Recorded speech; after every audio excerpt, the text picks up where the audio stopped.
Black Shalom L'Chaim purified drinking water. They got it. It's up there. Getting closer to that 300, man. This next video is syncretism. We'll talk about a little syncretism real quick, and we'll get back to other things after this. Is syncretism. Black Shalom L'Chaim. Keep that music alive. Just keep it out of my sight there. Well, bitch, don't kill my vibe. Oh, bitch, don't kill my vibe. Well, American privilege keeps blurring my vision. You know what's crazy? The fact that an Irish Celtic pagan goddess meant to represent family and magic was taken and transformed into a Catholic saint, and even later on was adopted by slaves to become Queen of the Dead. I'm not kidding, this actually happened. But how, you may ask? Well, it's a long story going over 1,000 years, and to understand it, we need to understand what happens when religions merge. Now, to a Western mind, religions merging may sound very weird, but it's actually kind of common. It's the reason why the Olympians have 2 sets of names. It's also the whole reason voodoo exists, but I'll touch on that more later. Syncretism is a natural consequence of people exchanging ideas and thoughts. Why do Christians all over the world celebrate their Savior's birthday by giving gifts to each other? Because when Christianity first spread across Rome, the Romans wanted to keep some old pagan traditions, so they compromised and combined some Christian and pagan traditions together to create Christmas.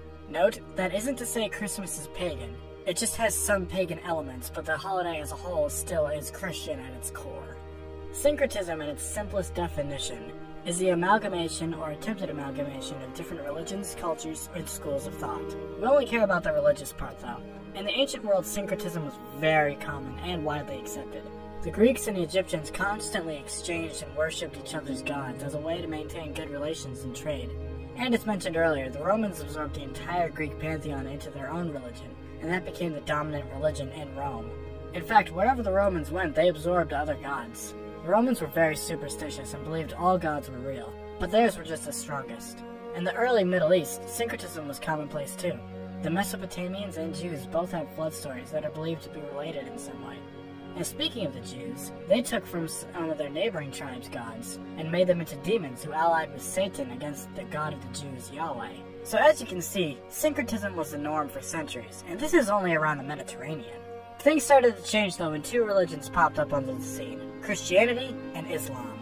These 2 are exclusionary religions who believe they have a monopoly on truth, and as a result, syncretism is a big no-no to them. Now you could argue that Judaism fits in along with these 2, but if you look at some early Hebrew text, you can see that Yahweh is just one of many gods. Yahweh is just the strongest god in existence.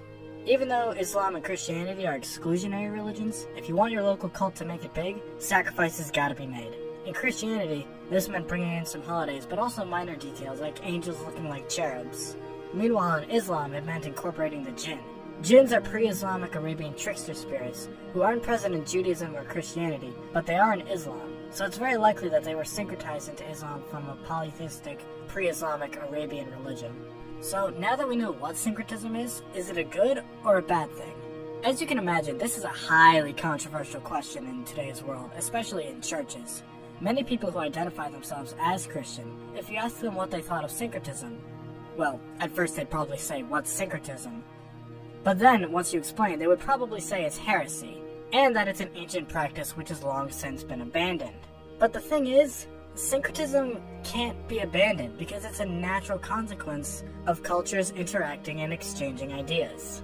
When European missionaries came to America, some of them, Catholics especially, would learn the native language and then translate the Bible into that language. Oversimplification of Native American religions, they often had either a central figure hero or a great creator spirit in that religion, and that hero/creator spirit's name would be used to translate the word God. As an admittedly unintentional result, Native Americans merged their religion with Christianity. They kept their spirits and legends while at the same time attended Mass on Sunday. This happened as recently as the 1800s, and while U.S. manifest destinied their way across the continent, syncretism continued to happen, admittedly unintentionally. Syncretism still happens today with movements like pantheism and omnitheism, which are the belief that all gods are real, and you can choose which god you worship. Probably one of the coolest things about syncretism is that it creates things people never would have imagined being possible. A great example of this is voodoo. Now, voodoo deserves a video all of its own, so for now I'm just going to explain some quick knowledge about its origin. Voodoo formed during the transatlantic slave trade when West Africans were brought into the Caribbean and the American South. In the Caribbean, the plantation owners were majority Catholic and they wanted their slaves to convert. These people weren't too thrilled with the idea of giving up their own religions though, so they still practiced them in private. As time went on though, those old African traditions started to blend and merge with Catholicism. Africans weren't the only slaves though. Native Americans, though few in number, were enslaved as well, and they brought some of their own traditions into the mix. A few generations of mixing later, and you got a whole new religion made of African, Catholic, and Native American beliefs. Voodoo. Keep in mind what I'm about to say is a vast oversimplification. I'm trying to describe voodoo in a paragraph, so give me a break. From Catholics, they have a concept of one god, Beyondai. There are also lesser deities though, called Lolas, and similarly to Kami, they're often translated as God with a lowercase g, but a better translation would be powerful spirit. These Loas are kind of like your traditional pantheon of Greeks, Norse, and Egyptian gods. But here's the crazy thing though. A lot of Lolas are really just Catholic saints in disguise. Not all of them, but a lot of them. The slaves took the saints from the Catholic Church and syncretized them with African and Native American gods, and as a result, voodoo became a thing. Bear in mind though, this didn't happen overnight. It was a long process that took a few generations. Plus, voodoo is so different because of all the different islands and locations the slaves came from and lived in during the Atlantic slave trade.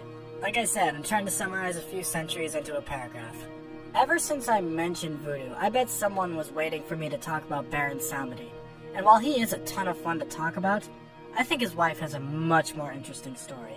This is the goddess I mentioned at the beginning of the video. Unfortunately, this script is already getting pretty long, so I'm going to cut it into